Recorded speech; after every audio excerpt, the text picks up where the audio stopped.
Bonjour et bienvenue sur MathCrescent. Dans cette nouvelle vidéo, on vous propose un défi mathématique. Il s'agit de calculer la somme suivante. Donc on a la somme de plusieurs fractions. Chacune des fractions est composée d'un numérateur qui est juste le nombre 1 et un dénominateur qui est la somme de la racine de deux nombres successifs. Donc ici 1 et 2, 2 et 3, 3 et 4, ainsi de suite. Je commencerai par vous demander votre avis. Est-ce que, selon vous, cette somme compliquée pourrait donner un nombre entier?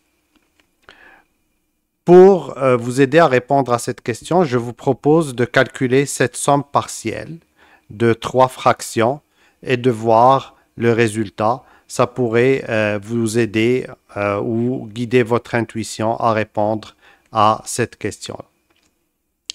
Donc, si vous voulez mettre la vidéo en pause et essayer de calculer cette somme, ainsi répondre à la question. Donc, poursuivons.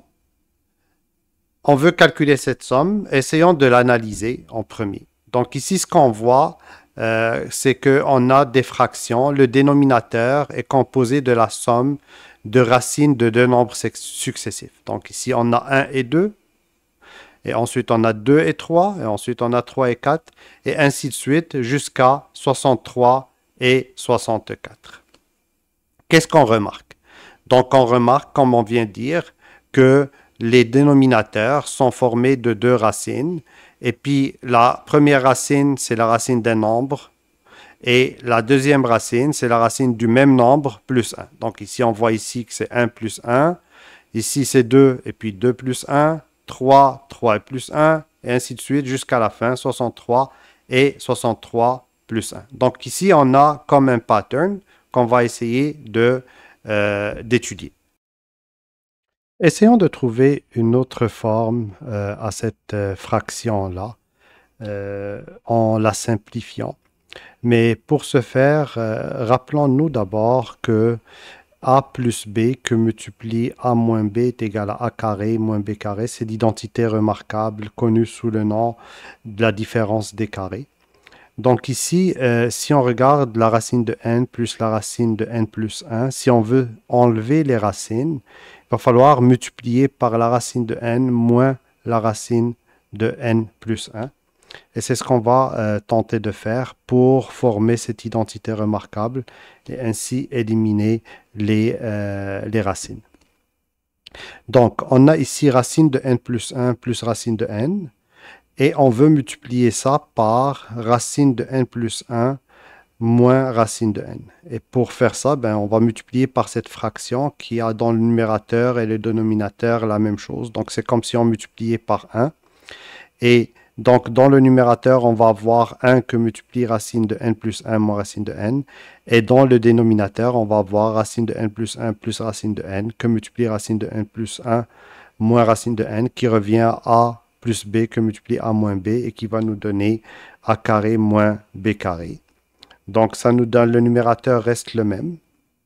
Le dénominateur, ça devient racine de n plus 1 au carré, moins racine de n au carré. Mais racine de n plus 1 au carré, c'est n plus 1. Et racine de n au carré, c'est n.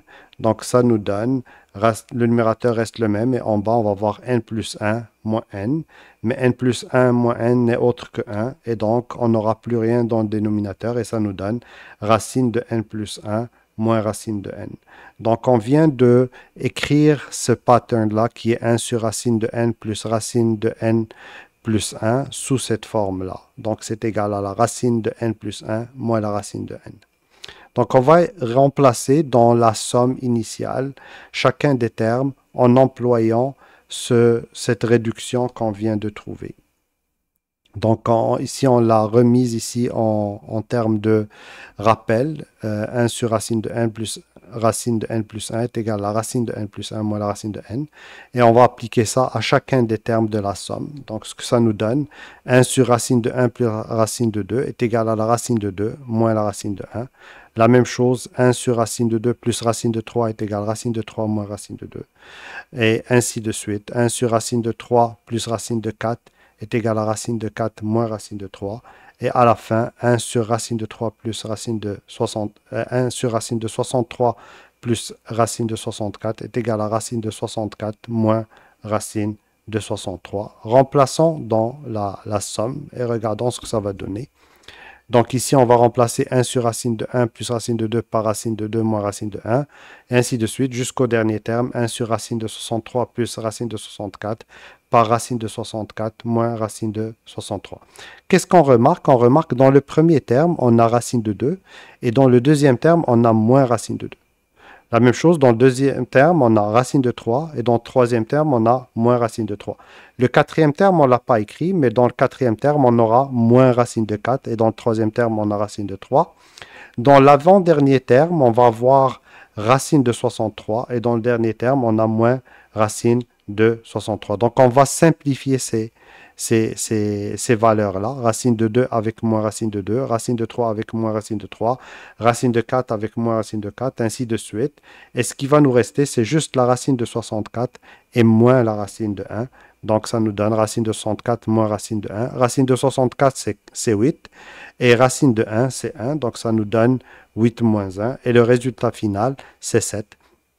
Donc maintenant, on peut avec certitude répondre à la question qu'on s'est posée au début. Oui, effectivement, cette somme, bien qu'elle a l'air d'une somme compliquée, mais le résultat, c'est juste un entier.